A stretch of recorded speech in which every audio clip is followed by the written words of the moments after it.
नाज़रीन अस्सलाम वालेकुम, मैं हूं चौधरी इजाज और आप देख रहे हैं प्रोग्राम होना क्या चाहिए।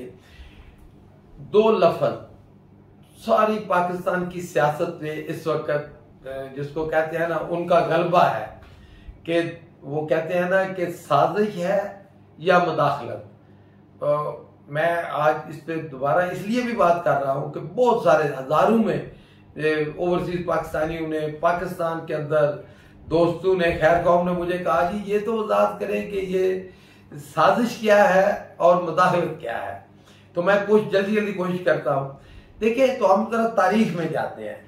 कहते हैं कि सबसे पहले जुल्फकार अली भुट्टो के खिलाफ अमेरिका ने जुल्फकार अली भुट्टो को धमकी दी। हेनरी किसिंजर था उस वक्त, उसने ओपन धमकी दी। भुट्टो जलसे में आया। तो आपको पता है फिर उसके बाद क्या हुआ कि भुट्टो को फांसी दे दी गई।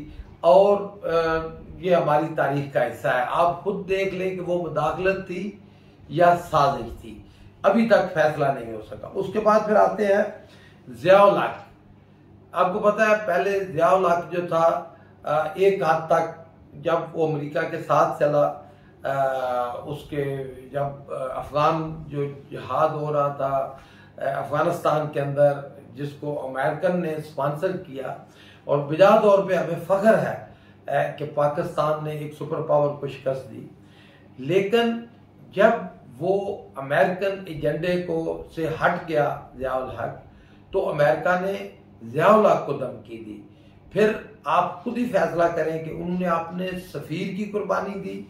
और इजाज़-उल हक से आज भी पूछ लें कि वो साजिश थी या आप उसको कह लें मुदाखलत, कि फैसला आपने करना है। उसके बाद नाजरीन आते हैं कि मुशर्रफ, आपको पता है मुशर्रफ को तो ओपन धमकी दी गई। उन्होंने कहा कि या आप अफगान जंग में हमारा साथ दो, यानी अमेरिका की जंग लड़ो, नहीं तो आपको पत्थर के जमाने में धकेल देंगे। पहले जो दो बंदे थे भुट्टो और ज़िया-उल हक, उन्होंने अमेरिका की बात नहीं मानी थी। तो उनका क्या अंजाम हुआ, मुशर्रफ ने हथियार डाल दिए और वो अमेरिका की जंग में शामिल हो गया। पाकिस्तान ने क्या कीमत अदा की, आप खुद फैसला करें। ये जो हमारे ऊपर कर्जे चढ़े हुए हैं, हमारे सारे रोड टूट गए और 80,000 पाकिस्तानियों ने शहीद हुए और कुर्बानी दी।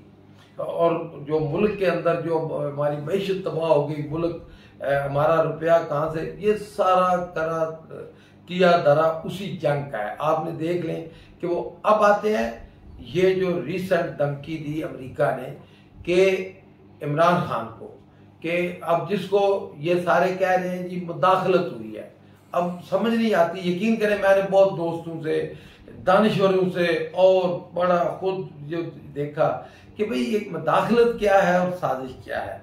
मुझे तो समझ नहीं आई कि ये कि मुदाखलत, इससे और बड़ी मुदाखलत क्या हो सकती है कि अमेरिका इमरान खान को कह रहा है कि अमेरिका पता नहीं किन को कह रहा है।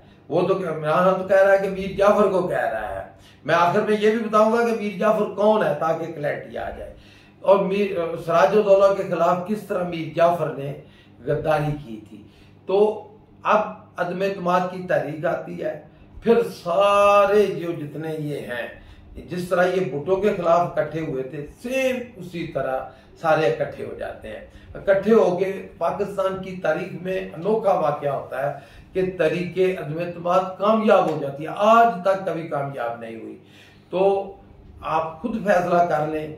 मैं तो एक आप जैसा एक नाकस आदमी हूँ, मैं तो इतना अक्लमंद नहीं हूँ। मुझे तो ये समझ, इससे बड़ी मुदाखलत और या साजिश क्या हो सकती है कि आपने सारे वाकयात तारीख देखी। अब आखिर में कि मीर जाफर किसको कह रहे हैं, तो जिस तरह सिराजुद्दौला को हटा के मीर जाफर को बंगाल का नाम निहाद हुक्मरान बनाया। आज देख लें कि अमरीकियों ने इमरान खान को हटाया और शहबाज शरीफ को, तो आज का मीर जाफर है शहबाज शरीफ। आगे पीछे किसी दूसरे की ध्यान पे बातें ना रखें, सीधा टारगेट रखें। शुक्रिया।